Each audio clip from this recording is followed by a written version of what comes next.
Hello and welcome back sa ato ang mata-mata ra na segment diri sa Rollyfin channel. Karong adlaw i-try na to og solve kining problem nga naa sa atong atubangan. Ipangitaon na to ang sum or ang total sa numero na gikan sa 1 hangtod sa 100. So but pasabot ana i-plus na to si 1, si 2, si 3 hangtod si 98, si 99 hangtod sa 100 na sa madali na paraan. Kung ato ni siyang gamitan og kanang calculator, mag taas-taas jud nga panahon ang atong pag pindot-pindot ani para makuha na to ang answer. Kung mas labaw na kung atong manumanuhon, mas malangan ta. Pero kini siya na problem, mapangitaan nato ni siya paraan na mapadali na to ang pag solve ani. So atong buhaton karon ang numero na atong i-add gikan sa 1 hangtod sa 100.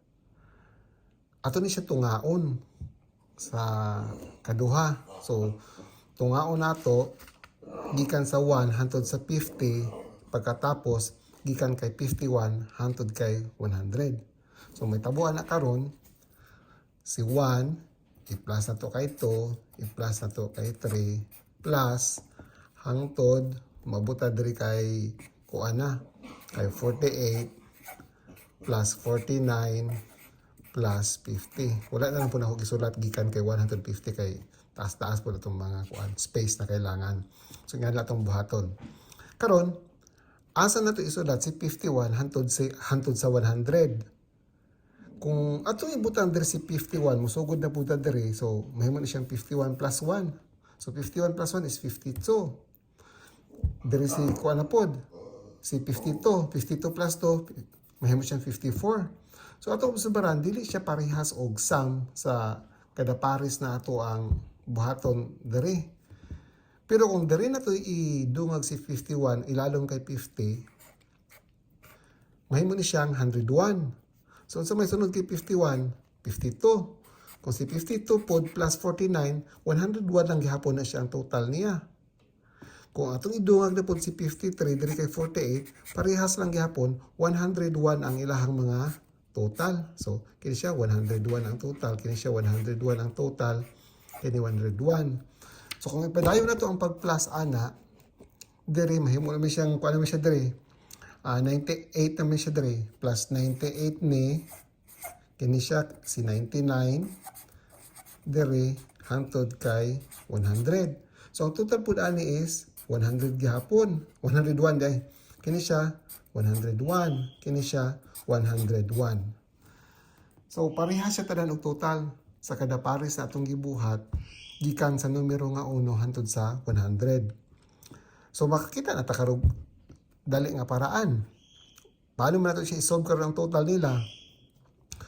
Ang 101 i-multiply nato karon pila ka buok numero nga 101 ang ato ang makita diri. Di ba gikan kay 1 hangtod diri kay 50. So buot pasabot si 101 i-multiply nato kay 50. So may tawa na karon 101 times 50 equal na siya kay 5,050. So mao kana ron ang total sa numero kung i-add nato si 1, si 2, si 3 hangtod sa 98, 99, 100. So ang total is 5,050. So kung nga na paraan, mas dali na to siya na i-solve. Actually, kung gitudlo na sa inyo ang kining topic na arithmetic sequence or arithmetic progression, kaya po ni siya solvon gamit sa formula sa arithmetic sequence. Kaya tanaw na to ang kining mga numero na makita na to karon natong i-add, naka-sequence man ni siya. Kaya naman tay common nga difference. Ang difference from 1 to 2, 1.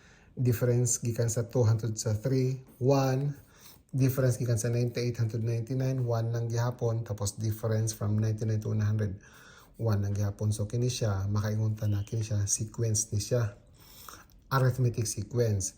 So kung gamitan nato siya formula sa arithmetic sequence, ang formula nato para makuha nato ang sum ani sa sum sa kini na kuan sequence, formula nato is n divided by 2 multiply by A1 plus AN mo na itong formula.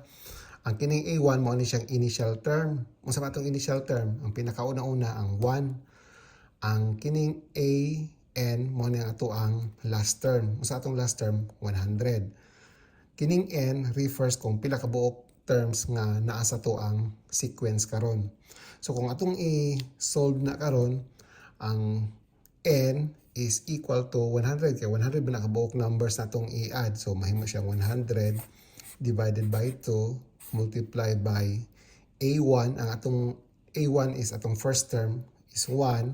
Dungaga na to last term na to na 100. So mahimo na siyang 100 divided by 2 equals to 50. Tapos multiply by 1 plus 100, mahimo siyang 101.